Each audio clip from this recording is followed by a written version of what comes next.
Queridos amigos e amigas, boa noite para todos. Que a paz do Cristo esteja conosco. Que bom mais uma vez aqui juntos nesta casa, que possa ser uma noite abençoada e proveitosa para todos nós. Eu trago aqui para meditarmos hoje sobre o tema A Verdadeira Caridade. Quando a gente fala em caridade, é algo muito presente no movimento espírita. Falar em caridade é algo básico, né? Porque os espíritas somos reconhecidos pela prática da caridade. E nós vemos realmente por todo o país quantas obras no bem, quanto trabalho assistencial, hospitais espíritas, creches, as cartas consoladoras. A gente vê a nível de casa espírita os movimentos de campanha da fraternidade, como temos aqui as cestas básicas, albergues, visita a enfermos, temos aqui na casa, o serviço do passe, reunião mediúnica. São inúmeras atividades voltadas aí para a caridade. E nós temos no Evangelho segundo o Espiritismo, que é uma das principais obras da doutrina, nós temos um capítulo especial falando sobre a caridade, que é o capítulo 15. Fora da caridade não há salvação. E vejam que título importante, que é uma máxima do Espiritismo. Porque Kardec não colocou fora do Espiritismo não há salvação. É fora da caridade. Então fica muito claro para nós que não importa de forma alguma a religião que nós professamos. Pode ser que uma pessoa que se diga, essa pessoa que se diga ateia, não tem uma religião, se essa pessoa vive voltada para os ensinos do Cristo, estará em muito melhores condições que muitos religiosos que frequentam assiduamente, mas às vezes não desenvolveram bons sentimentos. Então a questão é, como que nós fazemos a caridade? É sobre isso que nós vamos pensar. Porque, em geral, meus amigos, quando a gente fala em caridade, nós temos um hábito comum de pensarmos logo na caridade material. Porque no Evangelho segundo o Espiritismo, tem uma mensagem que deixa muito claro, caridade material e caridade moral. Se não me engano, é do Espírito Irmã Rosália. Então ela diferencia, caridade moral, caridade material. A caridade material é a que a gente conhece muito. Dar alguma coisa. Um prato de sopa, um pedaço de pão, uma roupa, um remédio, um dinheiro. Tudo isso que envolva bens materiais é a chamada caridade material. Mas há uma outra caridade, que é muito mais difícil, que é a caridade moral. Caridade da convivência. Como que a gente trata nosso semelhante, como que nós nos relacionamos com as pessoas.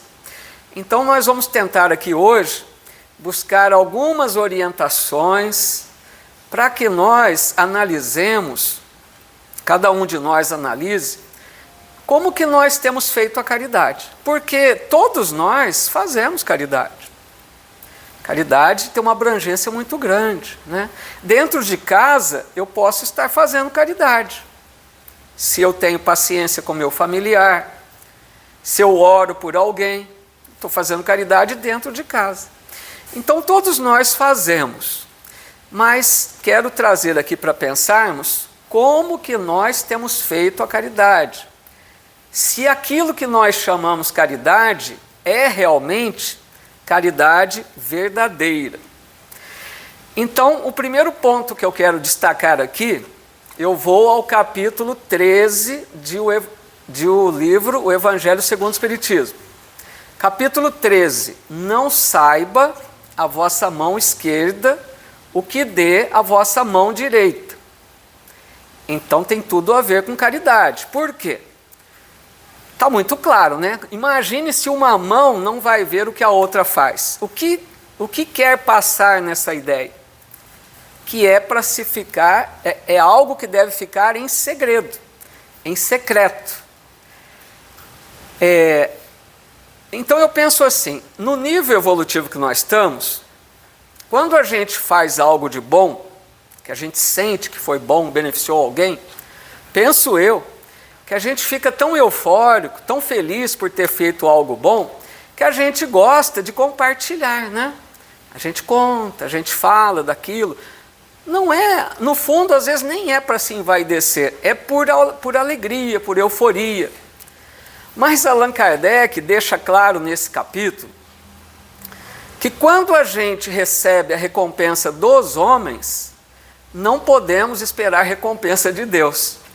Então, o reconhecimento de um ato, o aplauso, já é recompensa.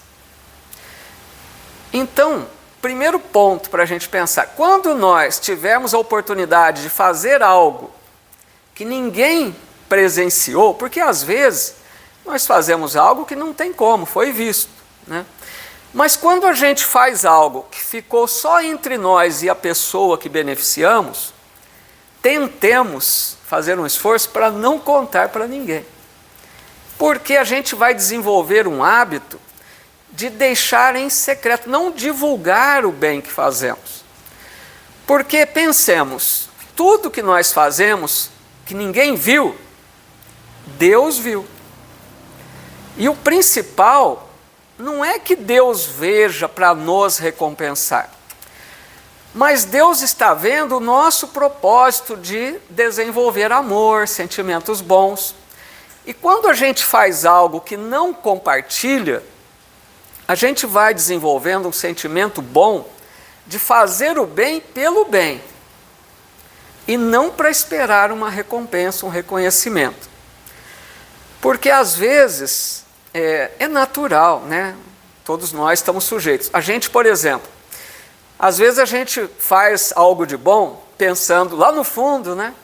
Às vezes a gente está pensando assim, se eu fizer isso aqui que é bom, os bons espíritos estão vendo, então na hora que eu precisar eles me ajudam. Se eu fizer o bem, eu vou chegar bem à dimensão espiritual quando eu desencarnar. Então lá no fundo a gente fica esperando alguma recompensa. Então o primeiro ponto é tentar não divulgar o bem que fazemos, não nos vangloriar, né? Porque o importante é que nós aprendamos a desenvolver amor pelo semelhante. Quando a gente faz caridade, pensemos assim, olha, a gente beneficia alguém, mas nós somos mais beneficiados se nós fizermos verdadeiramente, porque a gente vai desenvolvendo esse bom sentimento em nós.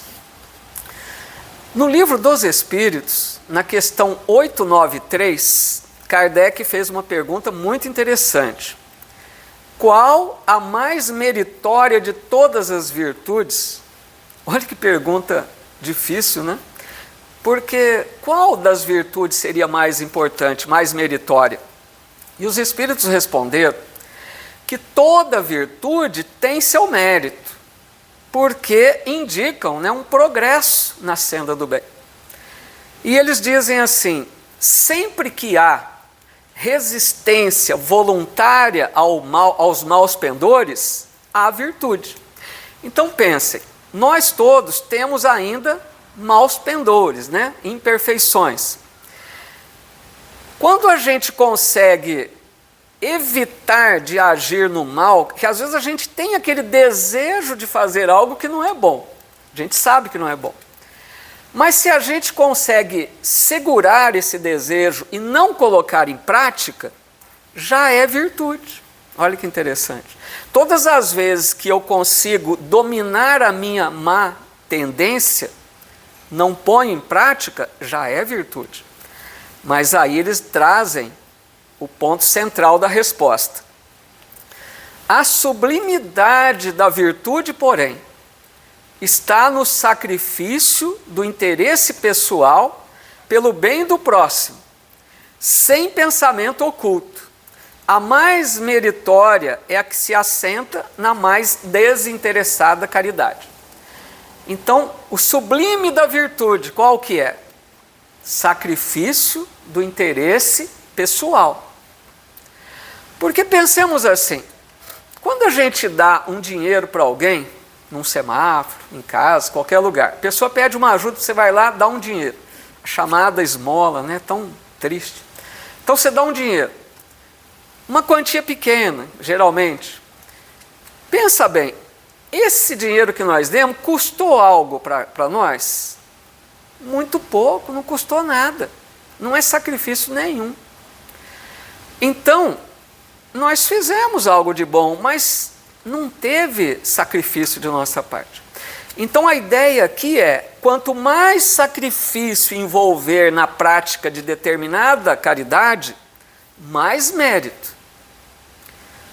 Quando a gente, por exemplo, sacrifica do nosso tempo, do nosso lazer, sacrifica o nosso interesse para fazer algo pelo outro, quer dizer, a gente pensa naquela hora mais no outro do que em nós mesmos.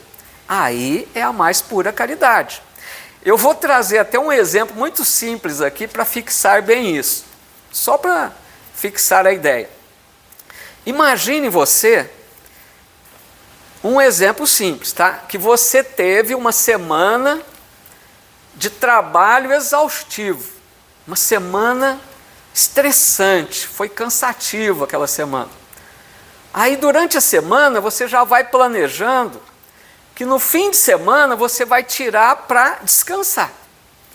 Você vai recuperar suas energias no fim de semana. Então você fica esperando aquele fim de semana ansiosamente para relaxar, descansar, esquecer do mundo. Então a sua ideia é essa, a semana está sendo cansativa, mas no fim de semana você se recupera.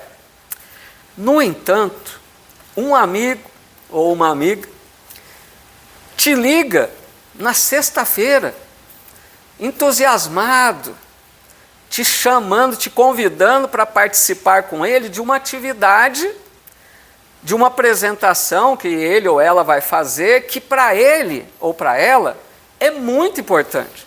E essa pessoa não sabe que você teve uma semana estressante, que você planejava descansar no fim de semana. Imagina a cena.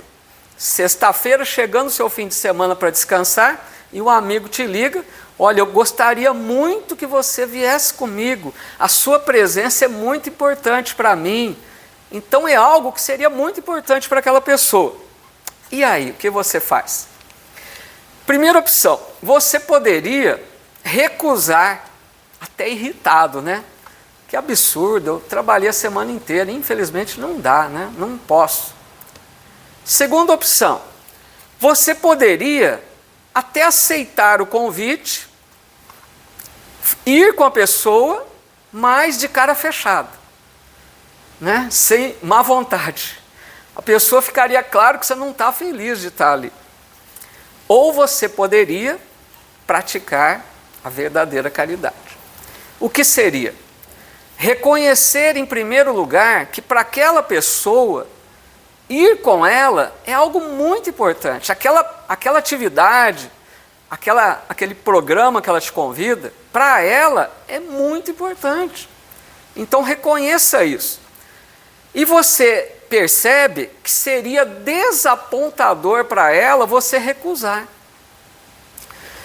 Então você decide o quê? Renunciar ao seu descanso do fim de semana. E não só isso, você renuncia ao descanso e vai da melhor forma, não contrariado. Você vai alegre, feliz, mostrando para ela que está sendo prazeroso estar ali com ela. Então você sacrificou o seu interesse pelo bem de um amigo, de uma amiga. E você vai desfrutar da alegria de ver essa pessoa feliz. Olha, uma caridade maravilhosa, que às vezes a gente não faz. Não é porque, não, agora é o meu descanso. Então dá para a gente entender o sacrifício do interesse pessoal. Eu deixei de lado o meu interesse, o meu descanso, para pensar no outro. Um outro exemplo está no livro Pontos e Contos, do Irmão X, que ele apresenta uma crônica de um escritor americano chamado Longfellow. E é a história de um monge, mais ou menos nesse sentido.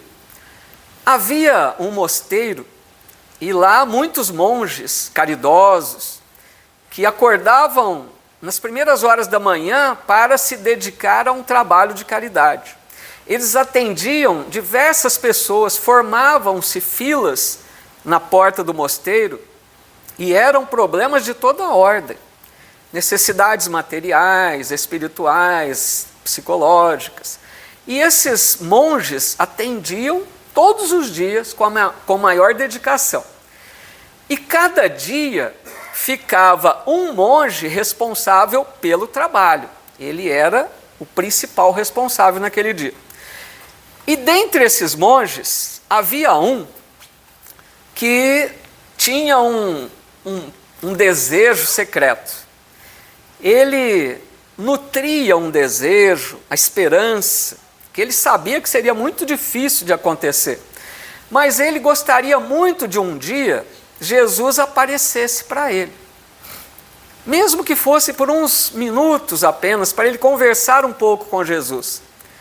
E ele então caminhava todos os dias no trabalho ali, fazia o seu trabalho, mas lembrando sempre disso, orando a Jesus, ó Senhor, quem sabe um dia possa me visitar. Ele guardava esse desejo secreto. E certo dia, logo cedo, ele fez a sua oração e ele se preparava para o trabalho, e naquele dia ele era o monge responsável do trabalho. Fez a oração, se preparando já para atender os necessitados, que ele sabia que eram muitos, quando de repente surge no quarto dele a figura de Jesus. Apareceu ali do nada no quarto dele. Esse monge foi tomado de uma alegria, ele chorava, ele sorria, ele não sabia o que dizer, ele olhava para Jesus extasiado, e Jesus olhando para ele, sereno, não falava nada. Quando então ele começou a pensar o que falar com Jesus, tocaram os sinos do convento, do mosteiro. Era a hora do trabalho começar. E aí, o que ele faz? Ele fica ali com Jesus e deixa o atendimento, ou ele deixa Jesus e vai atender, cumprir o seu trabalho, que ele sabia que era importante. Ele teria que decidir. Ele olhou para Jesus para ver se Jesus falava algo, Jesus em silêncio. E ele então, em poucos segundos, resolveu. Disse ao mestre: Senhor, me perdoe, mas eu não posso deixar a minha gente. Virou-se e foi atender a todos os necessitados. Naquele dia, ele ficou um tanto quanto entristecido, mas ele dedicou-se ao trabalho dedicou com o mesmo carinho, atenção de sempre. Serviu a todos, orientou, atendeu às necessidades do mesmo jeito de todas as vezes, apesar de um pouco, entristecido.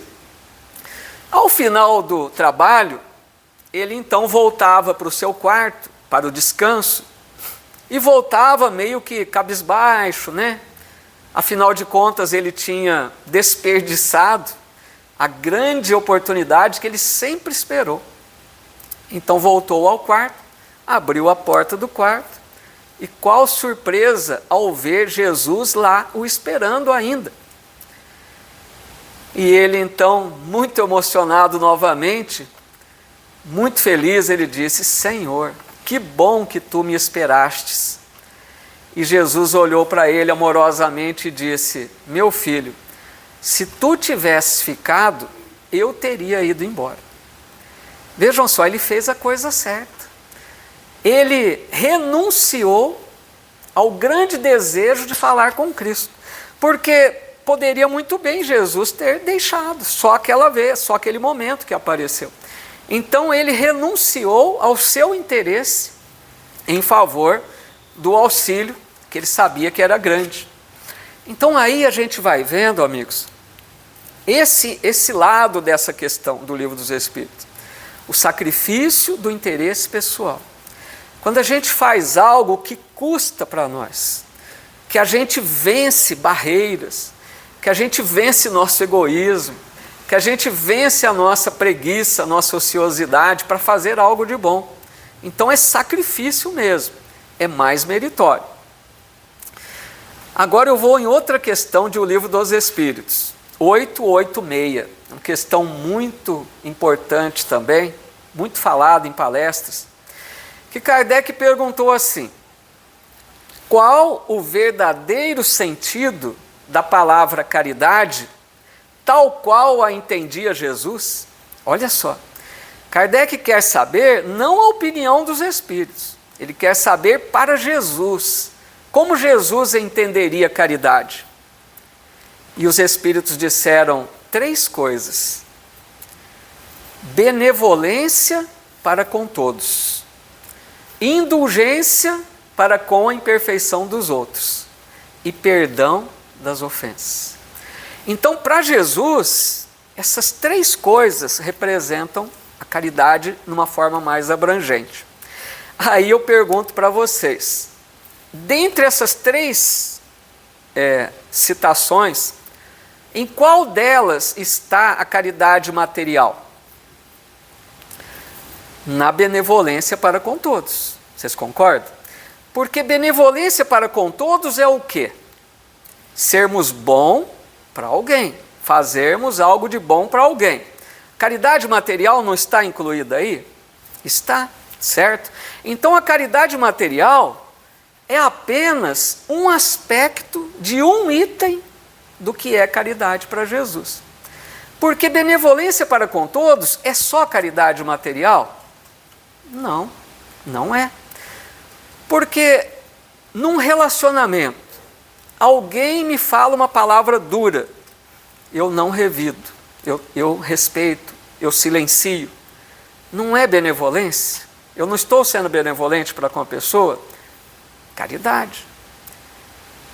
Se alguém foi ingrato comigo, não correspondeu ao que eu esperava dela, e mesmo assim eu continuo ajudando, não é benevolência?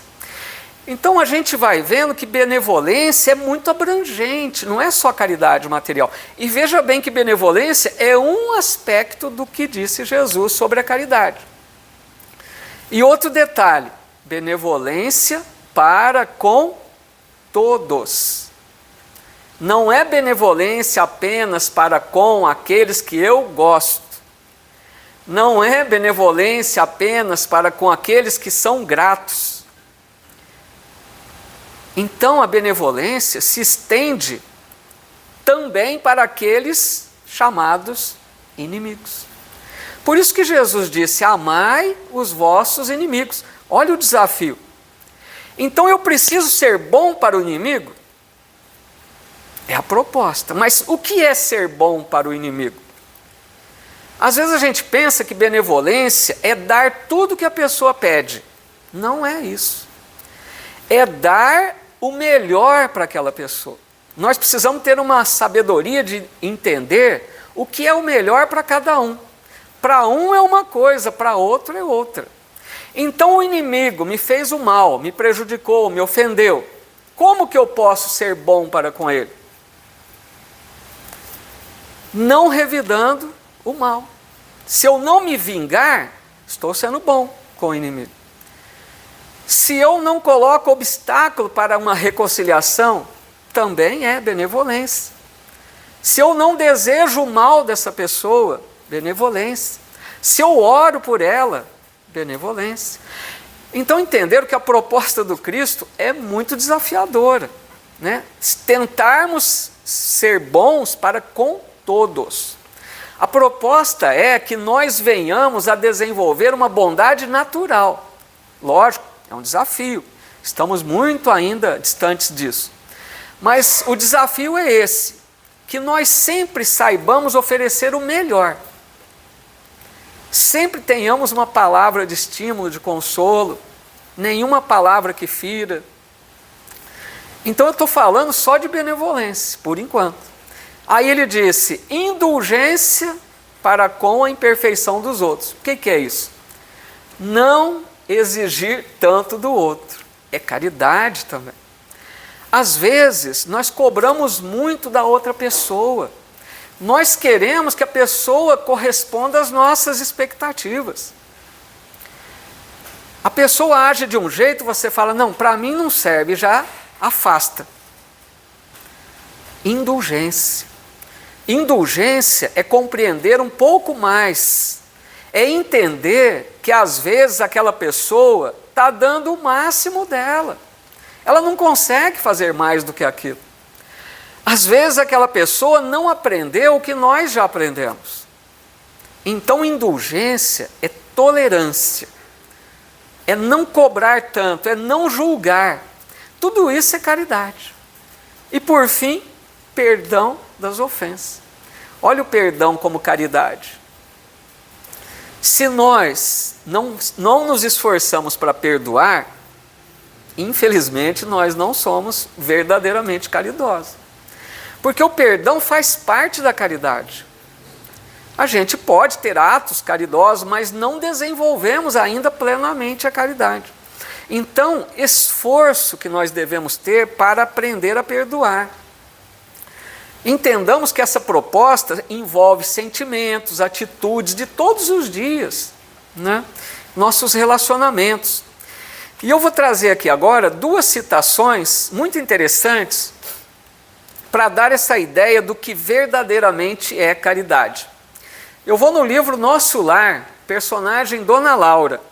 Ela diz assim: ouvi um grande instrutor do Ministério da Elevação, lá de Nosso Lar, assegurar que, se pudesse, iria materializar-se nos planos carnais, a fim de dizer aos religiosos em geral, ou seja, nós todos, que toda caridade, para ser divina, precisa apoiar-se na fraternidade.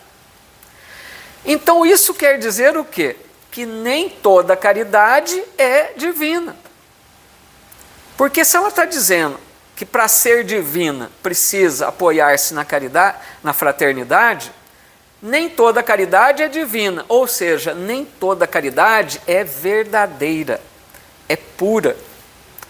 Então, amigos, eu vou dizer algo aqui que vocês podem achar estranho, mas existe uma diferença entre fazer o bem e ser verdadeiramente caridoso. O que é fazer o bem?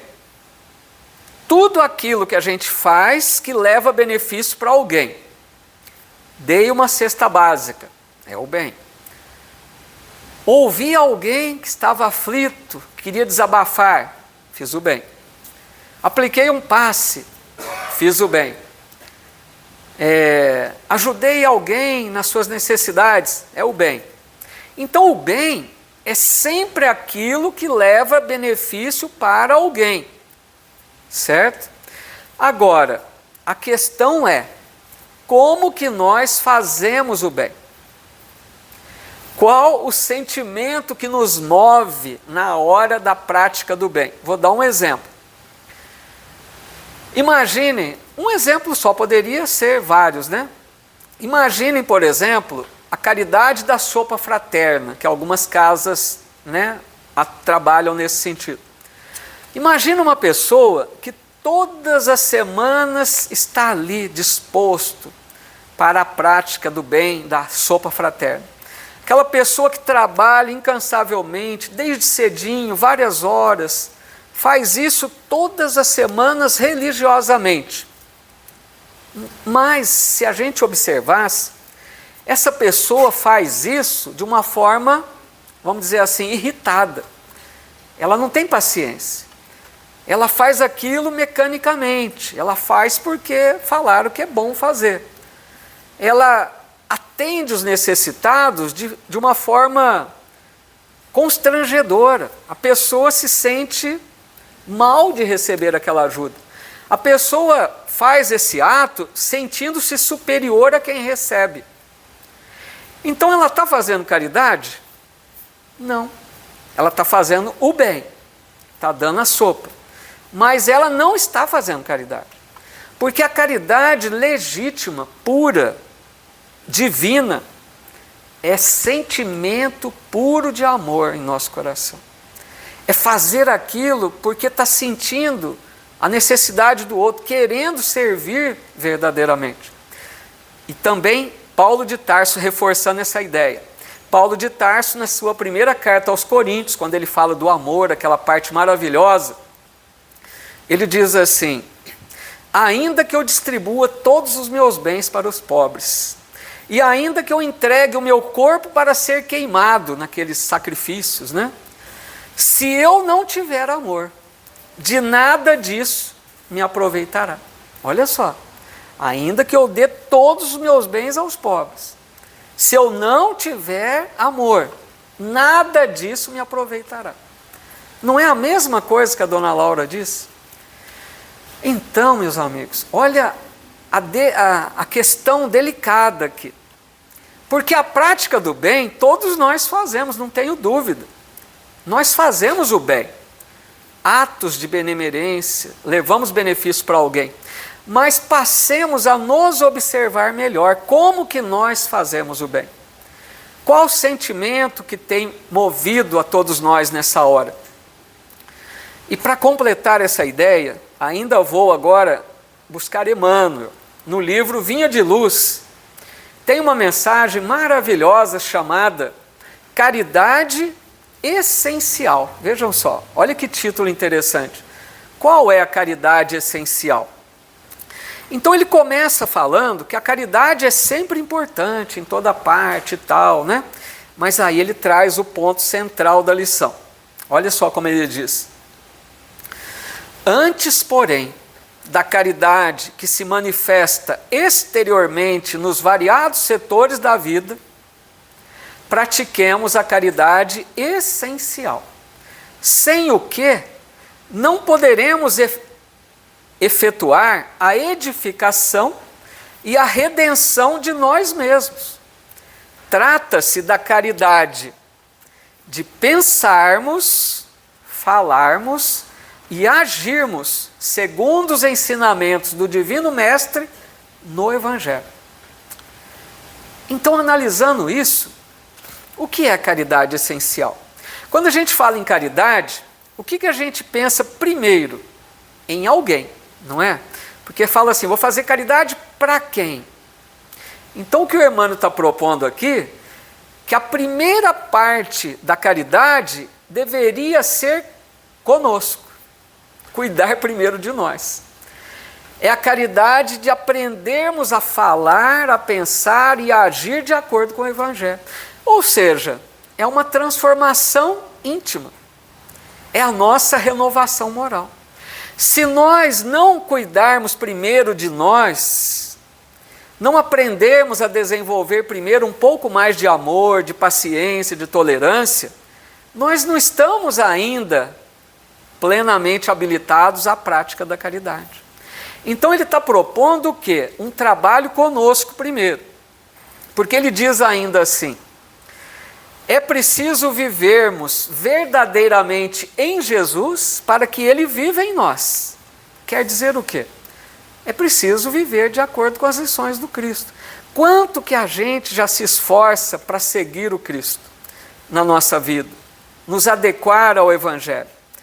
Então é essa proposta, né, que nós, a cada dia mais, nos esforcemos para vivermos em consonância com o Evangelho. E precisamos, amigos, aumentar o amor em nós. Não venhamos a fazer o bem mecanicamente. Lembro aqui Paulo de Tarso quando ele disse, né, depois de muito trabalho, muitos anos dedicado a Jesus, ele chegou naquele momento abençoado de dizer, já não sou eu quem vive, é o Cristo que vive em mim. Imaginem quando nós chegarmos a esse ponto, né? Sentirmos que estamos em plena comunhão com Jesus. E aí, amigos, o Emmanuel tem uma frase dura de ouvir, de ler aqui, de entender. Porque ele diz ainda nessa mensagem: porque senão poderemos realizar obras notáveis no mundo e no momento de nosso testemunho pessoal, nos apresentarmos vazios por dentro, como mendigos de luz. Olha só. O que é isso? Imaginem uma pessoa que viveu a vida inteira, vamos pensar num espírita, né? Falarmos de nós mesmos. Vamos pensar num espírita dedicado. Trabalhou a sua vida inteira na casa espírita, fazendo o bem, sempre dedicado, assíduo. Chegou ao final da existência e desencarnou. Será que, por ele ter trabalhado a vida inteira no centro, ele vai chegar com luz ao mundo espiritual? Ele vai chegar bem ao mundo espiritual? É certeza? Não é. Tem muitos espíritos, amigos, chegando em situações dolorosas ao mundo espiritual, na desencarnação. Porque o Emmanuel está dizendo aqui, poderemos chegar ao final da existência, na hora do testemunho, da aferição do que fizemos perante a consciência, e percebermos que somos mendigos de luz, quer dizer, não temos luz. Qual é o exemplo disso? Eu já disse aqui uma vez, volto a reforçar. Se não leram, leiam, porque é um livro que é um alerta para nós espíritas. O livro chama Voltei. Voltei ao livro de Irmão Jacó. Ele era esse espírita que eu falei, dedicado, ele trabalhou na Federação Espírita Brasileira. Dedicado, ele era dialogador em reuniões mediúnicas. Chegou a fundar uma gráfica para editar os livros espíritas. Aquele trabalhador incansável. E esse homem, ele tinha certeza, íntima, que na sua desencarnação ia ter uma festa no mundo espiritual para recebê-lo, porque ele ia chegar com muita luz. Então ele escreve esse livro para nós, falando da sua decepção. Porque quando ele desencarna, ele chegou ao mundo espiritual, não tinha luz. Ele olhava para outros trabalhadores que trabalharam junto dele, muito menores que ele no trabalho, irradiando luz, e ele não. Aí ele não entendeu, Mas como assim? Eu trabalhei tanto, tem alguma coisa errada. E depois de um tempo, então, os mentores, os espíritos mais elevados, disseram para ele: olha, Jacó, você fez muito no mundo. É o que o Emmanuel disse. Você fez muito, você trabalhou muito, mas você não edificou por dentro. Por quê, gente? Ele trabalhava na reunião mediúnica, ele dialogava com os espíritos. Ele era agressivo. O espírito comparecia, ele humilhava o espírito. Ele se sentia superior. Ele era arrogante. Ele não desenvolveu o amor. Então ele fazia aquele trabalho mecânico. Era um trator para trabalhar. Mas não desenvolveu sentimentos bons. Não sabia se relacionar bem com as pessoas. E chegou então ao mundo espiritual sem luz. Então, é esse grande alerta, amigos. Analisemos como que nós temos feito o nosso trabalho. Será que nós estamos envolvendo amor no que nós fazemos? Porque às vezes é melhor fazer menos com qualidade do que muito sem qualidade. É preciso escolher um trabalho que a gente goste. Porque às vezes fazer por fazer não adianta. Às vezes aquilo é mecânico. Então escolhamos um trabalho que para nós seja prazeroso. Você fala assim, não, eu amo o que eu faço. Eu gosto disso. E eu faço porque eu sinto que o meu trabalho vai contribuir para alguém. Então eu estou pensando no bem do outro e não em apenas conquistar bônus horas, Então, quando a doutrina espírita diz fora da caridade não há salvação, é essa caridade. Não é a prática do bem. A prática do bem é boa, veja bem. Me entendam, Porque eu não estou querendo desestimular ninguém da prática do bem. O bem é o começo. a prática do bem é o início do caminho da caridade. Então façamos o bem, mas procuremos analisar se estamos colocando amor nisso. E para nós encerrarmos então, trazendo aqui algo mais tranquilo agora para amenizar um pouco, né? Vou me recordar aqui também, de novo, de Humberto de Campos, na psicografia do Chico Xavier, livro Estante da Vida, que ele apresenta uma mensagem maravilhosa chamada O Anjo Solitário. E eu vou dizer aqui, com as minhas palavras, né? O Humberto de Campos diz que enquanto Jesus agonizava na cruz, rasgou-se os céus em Jerusalém. E entidades angélicas desceram em grande número ao Calvário doloroso. Mas a maldade e a ignorância daquelas pessoas que lá estavam as impediam de ver o quadro sublime que diante de seus olhos se apresentava. Então essas pessoas não viram que os anjos da ternura rodearam o peito sofrido e ferido de Jesus, como ali insuflarem energias novas. Não perceberam que os anjos da consolação ungiram-lhe os pés e as mãos sangrentos com suave bálsamo. Não notaram que os anjos da harmonia entoavam melodias sublimes e os emissários da beleza teciam flores delicadas para adornar a cruz ingrata. Os responsáveis pela justiça anotavam os nomes de todos aqueles culpados para, no momento certo, se apresentarem diante da sua consciência e perante a lei divina para se reajustarem. Enfim, em torno do Cristo, naquele momento da cruz, muitos anjos estavam à volta de Jesus, celebrando alegremente a missão sublime que o Cristo havia realizado. Quando em determinado momento surge nas alturas um anjo solitário, aureolado de intensa luz, e ele foi rápido de encontro aos outros no Calvário. Ele parou de frente à cruz de Jesus, beijou os pés do Cristo enternecidamente e olhou para os olhos do Cristo. Percebeu que Jesus queria lhe pedir algo. Então ele se aproximou com todo cuidado, encostou seu ouvido próximo à boca de Jesus. E o mestre balbuciou umas palavras. Os outros anjos não puderam entender, mas aquele anjo compreendeu bem o que Jesus havia lhe pedido, porque ele mostrava os olhos serenos e úmidos. E ele saiu rápido pelas ruas de Jerusalém, à procura de Judas, para socorrê-lo e ampará-lo. Aqueles homens não notaram a sua grandiosa expressão de misericórdia, nem aqueles anjos notaram a sua ausência. Mas Jesus, na cruz, observava seus passos nessa missão de amor, e esse era o anjo divino da caridade. Obrigado.